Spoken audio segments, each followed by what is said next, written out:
Bonjour à tous, ça y est, c'est enfin l'heure de parler de Dororo. Ah oui, ok, ça fait déjà un an que j'ai fait la première partie, mais bon, il n'est jamais trop tard. Et donc là, cette fois, on ne va pas parler du manga, mais de toutes les adaptations qu'il y a eu à côté.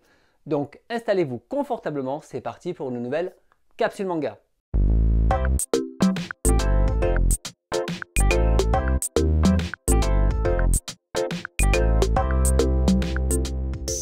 Alors avant d'attaquer cette nouvelle vidéo, je rappelle que j'avais pu faire une première partie sur Dororo où je reviens sur le manga, son histoire, toute la contextualisation de sa création et ainsi que ses influences, notamment celle avec Berserk. Et aussi quelques petites anecdotes en fin de vidéo plutôt sympathiques.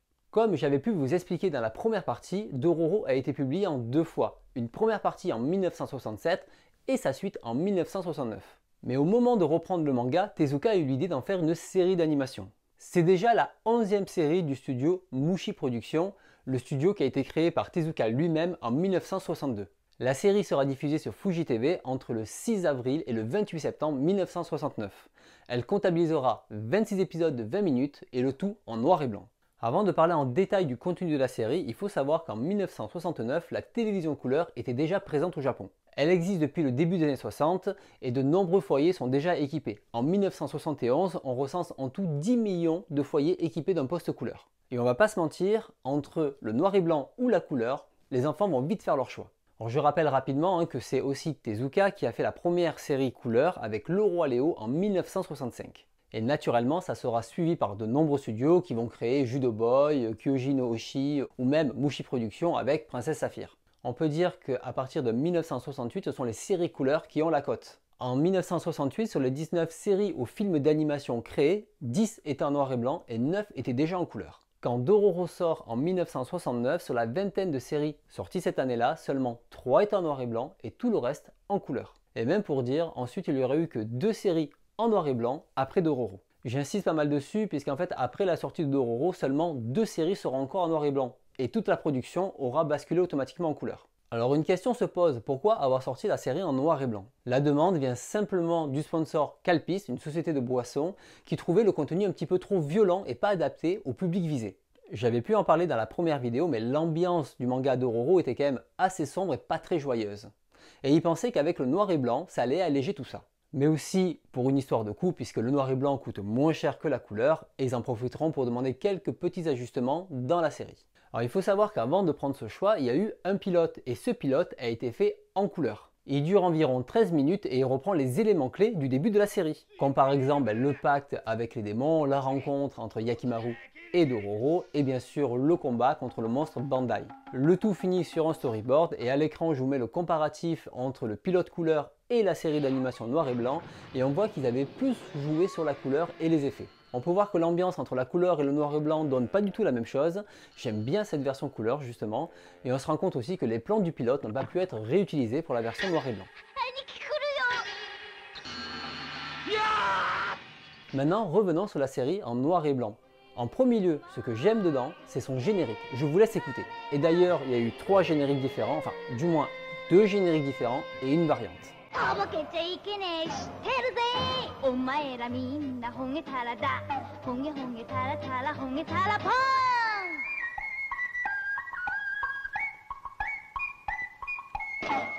De manière générale, la série est plutôt cool et l'animation de très bonne facture. On peut découper la série en 2 parties distinctes, les épisodes 1 à 13 et de 14 à 26. Parlons de la première partie. Pendant cette première partie, la série s'appelait tout simplement Dororo. Elle suit de très près le manga et c'est presque un copier-coller de l'œuvre originale. Cette partie couvre à peu près du début du manga jusqu'au début du volume 3 pour l'édition en 4 volumes. Pour ceux qui ont déjà lu la série, ça couvre jusqu'à la statue du Bouddha dans la grotte. Comme j'avais pu le dire dans ma première vidéo, le ton de Dororo avait énormément changé durant la publication du manga. Et au vu de l'ambiance du manga original, il faut dire que le côté noir et blanc rajoute un côté un petit peu glauque à l'ensemble. On peut voir que certains passages, comme le massacre de chiens ou des cadavres de partout, ça rajoute un côté vraiment sombre, voire un petit peu dépressif à la série. Et malgré la demande du sponsor qui avait demandé de rajouter un petit chien rigolo, un Nota, un nouveau sidekick audio, qui va finalement pas servir à grand chose à part dans un épisode. Donc bilan, les enfants n'apprécient pas la série et là le sponsor va discuter avec Tezuka pour revoir un petit peu la copie et apporter des modifications. Et donc dès l'épisode 14 jusqu'à l'épisode 26, ils vont faire des grosses modifications au niveau de la série. La première chose, c'est qu'ils vont renommer la série Doro et Yakimaru, afin de mettre Yakimaru plus en avant, sachant qu'il avait déjà beaucoup plus de succès, notamment auprès du public féminin. Et le ton va aussi essayer d'être plus léger, voire plus comique. Ils vont mettre un petit peu plus de gags, ils vont mettre en avant aussi le chien Ota, et Yakimaru sera là pour désamorcer les situations. Rapidement, les yokai, quand c'est possible, vont être beaucoup plus humoristiques, mais surtout, il va y avoir des nouvelles histoires inédites par rapport au matériel original. Les épisodes seront un petit peu plus basés sur de l'action, avec le côté monstre de la semaine pour rendre les épisodes autoconclusifs. Donc ils vont choisir de faire une histoire avec plus de combats, un peu moins d'histoire, avec du divertissement et une série un petit peu plus lumineuse. Au point ils vont même zapper le secret de Dororo qui est pourtant un point clé dans le scénario de l'histoire originale. Du coup on aura droit à des démons plus ou moins inspirés, contre des monstres aquatiques par exemple, des animaux possédés, un arbre démon, etc. Il y a quand même un animal squelette très cool et notamment une scène qui rappelle le film Les Oiseaux. Il y aura bien quelques épisodes qui vont se servir comme base du scénario original mais qui seront totalement revisités pour proposer une autre expérience. Malgré tous ces changements, la série n'aura pas assez de succès et s'arrêtera au bout de 26 épisodes. Mais l'histoire se termine dans les 3 derniers. Yakimaru il enchaîne les démons, il redevient humain, il va friter son père et ça y est, fin de l'histoire. Et ce qui est assez drôle, c'est que la série animée va s'arrêter quelques jours avant le manga. Le dernier épisode sera diffusé le 28 septembre alors que la publication du dernier chapitre du manga sera le 1er octobre 1969. Et le choix du noir et blanc ne va pas vraiment aider à la rediffusion de la série, ce qui fait que la série sera rapidement oubliée dans les cartons. Il faudra attendre 50 ans plus tard pour que Dororo revienne dans une nouvelle série d'animation. C'est en 2019 que le studio MAPPA réalise une série de 24 épisodes diffusés sur Amazon Prime, et attention, elle est en couleur. De ce que j'ai cru comprendre, c'est que la série a eu un gros succès outre-Atlantique et plutôt un succès d'estime au Japon. Et sur internet, on trouve très facilement de très nombreux fanarts ou de superbes cosplays de la série. Il faut dire aussi que l'adaptation modernise énormément le titre, et notamment au niveau du design que personnellement je trouve magnifique. J'adore le character design, j'ai adoré l'animation, bref j'ai beaucoup aimé cette série. Ce qu'on remarque rapidement, c'est que ça ne suit pas le manga à la lettre. Il y a des histoires inédites, des démons inédits, et d'ailleurs ce n'est pas 48 démons, mais 12 démons que Yakimaru devra combattre. D'ailleurs au niveau scénario, les relations familiales seront plus mises en avant, notamment sur la rivalité entre Yakimaru et son frère. De ce fait, ils auront plusieurs combats ensemble pour à la fin terminer pour se venger contre son père. Au niveau des personnages, il y a aussi quelques changements. Dans le manga, Yakimaru peut communiquer par télépathie. Ici, il est réellement sourd et muet. Du coup, la relation entre Dororo et Yakimaru n'est pas la même, puisque Dororo va être un moulin à paroles qui occupe l'espace, alors que Yakimaru, lui, est une tombe et va agir qu'au besoin. Et pour contrebalancer ça, Yakimaru va avoir une sorte de détection d'âme pour les bonnes âmes ou les démons, et je trouve ça plutôt intéressant et bienvenu dans la série. On peut aussi noter quelques petits clins d'œil, comme par exemple l'apparition du chien Nota dans le premier épisode, ou ces démons qui ressemblent très fortement à l'épisode 14 de la série originale. Et il y a aussi 2 petits Uzansugi qui apparaissent, et accompagnés par un petit spider. Je vous disais en conclusion de ma première vidéo que Dororo est un rendez-vous manqué. Et cette nouvelle adaptation propose un contenu bien plus mature et bien plus adulte. Et les réalisateurs l'ont bien compris en proposant une œuvre plus sanglante, plus violente, qui correspond plus au titre. Personnellement, je trouve que cette version sublime les qualités de la version originale et son succès est bien mérité. Je ne m'attarde pas plus sur cette adaptation puisqu'en fait sur internet de nombreuses personnes ont fait des vidéos d'analyse dessus, des comparatifs avec la série originale, donc je vous invite à aller voir ces vidéos. Maintenant, revenons un petit peu dans le temps, 12 ans auparavant, en 2007. Entre-temps, il y a eu un film en live action avec des vrais acteurs. Alors comme d'habitude, la base de l'histoire est reprise avec de très nombreux changements. Alors au début c'est un peu le mélange des genres puisqu'on est dans un Japon féodal sur un champ de bataille, on se retrouve dans une taverne avec des danses orientales, mais en fait en réalité ça se passe à peu près dans le Japon féodal. Ici Dororo est une fille et non pas un garçon comme dans le manga original. Ceux qui ont lu le manga comprendront pourquoi. Mais surtout c'est une adulte et pas une enfant, donc quand elle fanfaronne ou fait l'idiote, ça fait un petit décalage, enfin personnellement je trouvais que ça marchait pas très bien. Alors le film nous offre des beaux effets spéciaux de l'époque qui ont quand même bien vieilli. On a un hommage au Sentai avec des enchaînements de combats, avec une musique très entraînante. Et il dure 4h38. Pardon, ça c'était le temps ressenti. En fait, il dure 2h18. Bon, je me moque, c'est un peu facile, j'arrête là. En réalité, le film est découpé en 3 parties. La première, qui est plutôt pas mal et qui reprend le début de l'histoire, Une partie plus combat, action, Sentai, et une dernière partie où justement ça termine sur toute la vengeance qui est quand même assez contemplative et un peu plus lente. Parce qu'il faut savoir que le film a eu un énorme succès au Japon. Il était 8e au box-office de cette année-là. Il a rapporté 32 millions de dollars, quasiment le double de son budget. Il a même eu des récompenses pour sa technique et suite à ce succès, ils avaient annoncé 2 suites et qui n'ont toujours pas vu le jour. Donc maintenant, on attend la suite, ça fait seulement 15 ans qu'ils l'ont annoncé. Je vous propose maintenant de parler des adaptations manga puisqu'il y a eu 3 adaptations qui ont été faites. Et la première adaptation, c'est Dorobon en 4 volumes. Du fait que le manga se termine plus sur la fin d'un arc qu'une vraie fin de série, mais Daisuke Doke, l'auteur de ce manga, a décidé de faire sa suite et fin. Dororo, qui a bien grandi, est possédé par un démon et va tuer Yakimaru. Et suite à un rebondissement scénaristique, super pratique cette technique, il se retrouve 500 ans plus tard dans un Japon moderne. Cette fois, Yakimaru se retrouve réincarné dans un corps féminin, devra combattre des yokai et se venger de Dororo. Un sacré programme. Je ne l'ai pas lu, je ne lis pas le japonais, donc je ne pourrais pas vous en faire une critique, mais de ce que j'ai vu, ça reste un bon divertissement et ça s'éloigne quand même pas mal de l'œuvre originale. En tout cas, à destiner à ceux qui voulaient une suite à Dororo. Je reste quand même curieux de la lire en espérant que ce soit un jour publié en anglais ou en français. La deuxième adaptation, celle que vous devez très certainement connaître, c'est Search and Destroy d'Atsuki Kaneko en 3 volumes.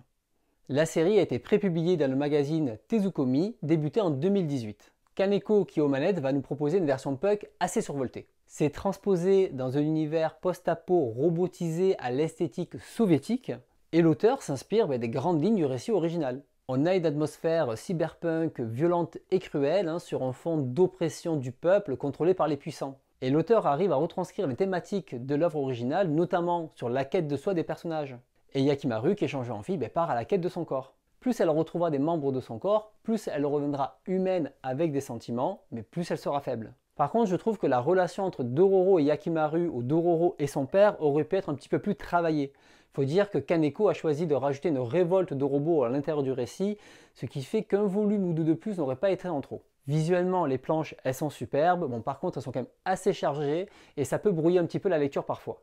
Dans l'ensemble, c'est une excellente surprise et j'ai clairement apprécié cette lecture qui revisite le manga. Personnellement, je trouve qu'elle fait partie des meilleures séries de l'auteur aujourd'hui. Il y a une dernière adaptation qui est The Legend of Dororo and Yakimaru et c'est une série en cours au Japon. C'est Satoshi Shiki qui est aux commandes et c'est le mangaka de Kamikaze ou le spin-off de l'Attaque des Titans Before the Fall. À ce jour, il y a 5 volumes au Japon et j'ai déjà pu lire les 3 premiers. Alors ici, il reprend la base de l'histoire, mais le manga est très tourné sur l'action. Et il y a pas mal d'éléments remixés et pas mal de clins d'œil aux séries télé et aux mangas. Et l'histoire se concentre surtout sur le secret de Yakimaru, puisqu'on ne dévoile pas que c'est un pacte qui a été fait par son père, et l'approche est un petit peu différente.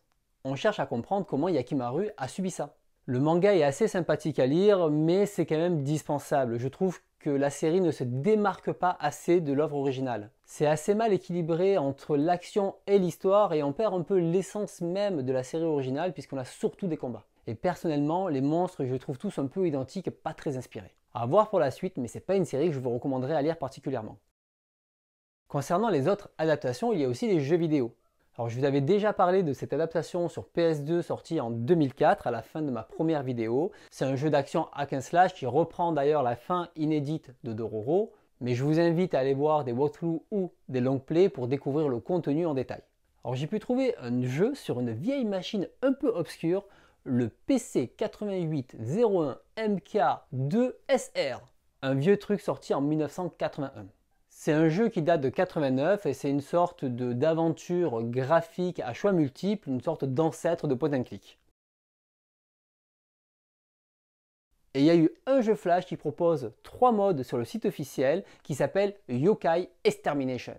Bon, le jeu n'est plus accessible, vous n'avez rien perdu, c'était un peu naze quand même, mais je vous mets quelques images pour que vous voyez à quoi ça ressemble. Voici pour toute l'adaptation de Dororo, mais attendez, c'est pas fini. Dans la première vidéo, je vous avais fait quelques anecdotes, mais là j'ai essayé d'aller un petit peu plus loin et de vous faire la liste exhaustive. Il y a aussi tous les hommages qui ont pu être faits à Dororo.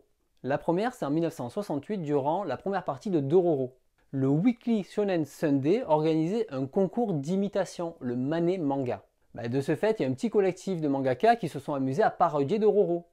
Notamment le duo Fujiko Fujio, mais aussi le mangaka Jiro Tsunada, Rentaro Sakai, et le roi du mangaka, Fujio Akatsuka. Un autre hommage en 2015 par Go Nagai. Et en 2005, pour la compilation d'histoires en hommage à Blackjack, Blackjack Alive, Go Nagai donne une histoire en 30 pages qui rend hommage à Tezuka. Et dedans, on va retrouver pas mal de personnages qui passent, dont notamment Yakimaru et Dororo. Et Yakimaru va demander d'avoir des armes plus puissantes à Blackjack, et Blackjack va lui greffer une gatine au bras, un lance-roquette et un lance-flamme aux jambes. Merci Go Nagai. Il y a même Sharaku qui apparaît et qui demande à Blackjack de l'aider avec son pouvoir et il trouve la solution de mettre un Sparada sur son troisième œil. On a Saphir qui veut changer de sexe. Ou Tezuka qui vient demander à Blackjack qu'est-ce qu'il doit faire sur son avenir, devenir médecin ou mangaka. C'est une histoire comique, totalement what the fuck, je dirais même que c'est Dororo. D'ailleurs, Go Nagai fera un autre hommage avec un crossover entre Dororo et Enmaken en 2012. C'est un manga assez sulfureux en 2 volumes où c'est une bonne occasion de combattre des yokai avec des nanas très dénudées. Pour au final voir Yakimaru seulement au début, une fois au milieu et à la fin. Et d'ailleurs, Yakimaru a 4 bras. Mais c'est quoi ton problème, Go Nagai? Un autre hommage qu'on peut trouver, c'est une apparition dans le clip Ravex in Tezuka War du groupe Ravex. En 2009, à l'occasion des 80 ans de Tezuka, il y a eu un clip et à l'intérieur, on peut voir Yakimaru apparaître. Il y a un autre hommage très appuyé dans la série Young Blackjack, notamment dans les volumes 6, 7 et 8. C'est une histoire de 286 pages qui va reprendre les personnages de Dororo pour les mettre dans l'univers de la médecine. C'est assez original, je trouve, et en fait, c'est le professeur Yaku qui a perdu ses membres et il demande à Blackjack de lui greffer des prothèses. Et à un moment, ça part en vengeance à la recherche de ses membres perdus et même il ira jusqu'à porter le kimono original de Yakimaru. Personnellement, je ne m'attendais pas du tout à une relecture comme ça de l'œuvre originale. Je pensais que c'était plus des guests en tant qu'hommage. Et on pourrait presque dire que c'est une 4e adaptation en manga de l'œuvre originale. Alors bien sûr, il y a eu la même chose dans la série animée de 2015 de Young Blackjack avec les épisodes 9, 10 et 11. Un autre hommage bien plus récent, c'est dans la partie 7 de Jojo dans Steel Ball Run. Dans le volume 6, il y a la mère de Dio Brando qui va aller chercher de la nourriture pour son fils directement avec ses mains puisqu'ils n'ont plus de bol. Et dans Dororo, on a exactement cette même scène où il y a sa mère qui va chercher de la nourriture pour son enfant. Mais aussi dans la série Blackjack, l'original, il y a eu pas mal de caméos puisque Tezuka s'est amusé à apporter énormément de son star system au cours de très nombreux volumes. Et on peut voir 3 apparitions de Dororo, une où Yakimaru est tout seul, et une où ils sont tous les deux. Et Dororo sera aussi présent dans un chapitre de Don Dracula.